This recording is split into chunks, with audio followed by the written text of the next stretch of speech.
तो हम तो जंगलों में तब भी रह रहे थे और अब भी रह रहे थे, और ये गांव तो 400 साल से है, तो हम यहां से क्यों जाए? मुझे तो ये कोई समझा दे, ये नहीं हो सकता था।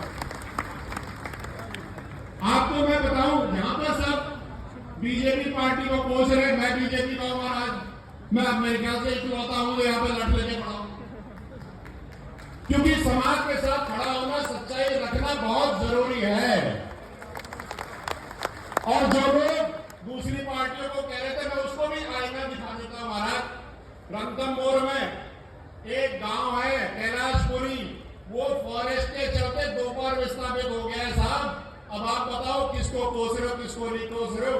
दिक्कत समझो, दिक्कत पार्टियां नहीं है, दिक्कत रूलिंग है। और जिस तरह से राजस्थान में, हरियाणा में, पंजाब में, जम्मू कश्मीर में जंगलात की जमीन को आका गया है, वो ठीक नहीं है साहब। आप जहां पर पिछले 400 साल से रह रहे हो, वो एकदम से जंगल की जमीन हो गई, तो भैया अपना भूखा शेर कहां जाएगा? वो कहां रहेगा? इसलिए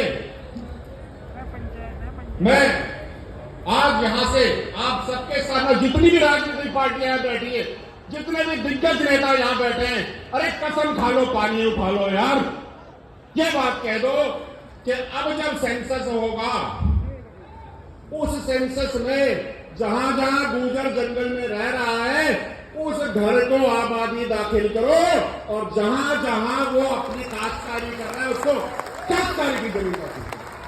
अरे करो तो ये करो, मैं नहीं क्यों करो, तो लखों में काम करो, करो तो ऐसा करो कि तुम्हारी पीढ़ियां ठीक हो। आज यहां पे 4 दिन के लिए हम बैठ लेंगे, एक मीटिंग कर लेंगे, 6 महीने बाद फिर सुप्रीम कोर्ट का ऑर्डर आ जाएगा, फिर टूट जाएगा। मजाक नहीं कर रहा मैं। अगर यहां की सरदारी ठोस है, दमदार है, तो सेंसस में गुर्जरों की और जो भी लोग पिछले 200-300 सालों से जंगलात में रह रहे हैं, उनके घरों को आबादी और उसकी जो खेत है उसको काश्तकारी जमीन घोषित करो, तब होगा असली न्याय। आपको और बता दूं, जो जो गांव इन जंगलों में रह रहे हैं, इन सबके वोटर कार्ड हैं। इलेक्शन के टाइम पर इस वोटर कार्ड को ध्यान में रखते हुए इस एड्रेस पर बीएलओ आ सकता है, तो ये घर, अपनी जमीन खुद की क्यों नहीं हो सकती? ये जवाब। मैंने कुछ गलत बोला तो बताओ। बात ये होनी चाहिए, किसी पार्टी पे छीटाकशी करने से दुनिया नहीं चलेगी साहब। घर बसने चाहिए, बच्चे आगे बढ़ने चाहिए, घर नहीं टूटने चाहिए, ये जरूरी है।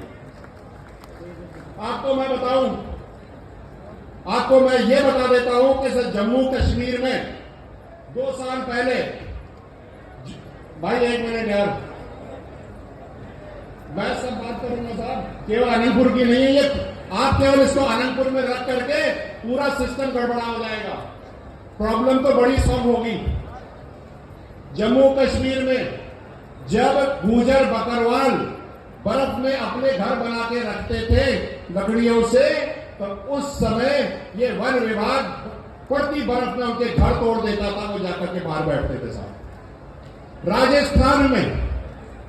राजस्थान में डांग का क्षेत्र है, 75 साल से ना तो वहां बिजली आई है, ना पीने का पानी है, ना सड़क है, ये भी वन विभाग में आता है। आपका पूरा अरावली क्षेत्र यहां से लेकर के राजस्थान तक सबकी स्थिति आती है, आज मेरी है तो बेटा अगला नंबर तेरा है। ध्यान रखना इस बात। मैं आप सबसे निवेदन करना चाहता हूं कि मेरी बात सरकारों तक पहुंचे, आपसे आगे पहुंचे, और पूरी सरदारी से एक बार, तीसरी बार निवेदन कर रहा हूं, करो तो सारा ऐसा काम करो कि वापस से ये दिन आ ना जाए, और अगर यहां से काम करे हुए निकल गए तो फिर भैया ये दिन तो रोज आएगा। भाषण मत दो, काम करके जाओ, क्योंकि ये राजनीतिक मंच नहीं है, समाज की पीड़ा का मंच है, इसको ठीक करके जाओ। मैं विजय बैंसला, अध्यक्ष गुर्जर आरक्षण संघर्ष समिति, दिल्ली एनसीआर की सरदारी को वचन देता हूं कि आपने हमारे आंदोलन के समय जो बढ़ चढ़कर मदद करी, हम उसके कर्जदार हैं और हेला दे देना आधी रात को हम कर्ज सूद समेत मिटा के जाएंगे। आपका बहुत बहुत धन्यवाद। आपने मेरी बात सुनी, समझी, कान करी। मेरी उम्मीद है पूरी सरदारी से जोगिंदर रवाना की नई पार्टी खोल करके राजस्थान में आए, साहब हमारा भी कल्याण करवा देना। टिकैत साहब है हमारे आदरणीय हैं, सबके सब यही हैं। आप सबसे निवेदन है, काम वो करो जो लंबा हो, तुम्हारे पोते ठीक रहे। और रही बात आनंदपुर की, तो मुझे बहुत पीड़ा है। जब मैं अभी 1 घंटा लेट आया, गांव गया था, देख करके आया, जब वो 2 बच्चों को भूख में रखा होगा तो क्या पीड़ा गई होगी। और महिलाओं के जब बाल पकड़ के खेचे होंगे तो रुक जाते हैं सबके सब। शर्म आनी चाहिए, शर्म आनी चाहिए। वो आपकी बेटी भी हो सकती थी, इस बात का ध्यान रखिएगा। हो सकती थी, और अगर ये काम नहीं हुए तो होगी, ये भी ध्यान रखिएगा। बहुत बहुत धन्यवाद। राम राम साहब, बोलो जय नारायण भगवान।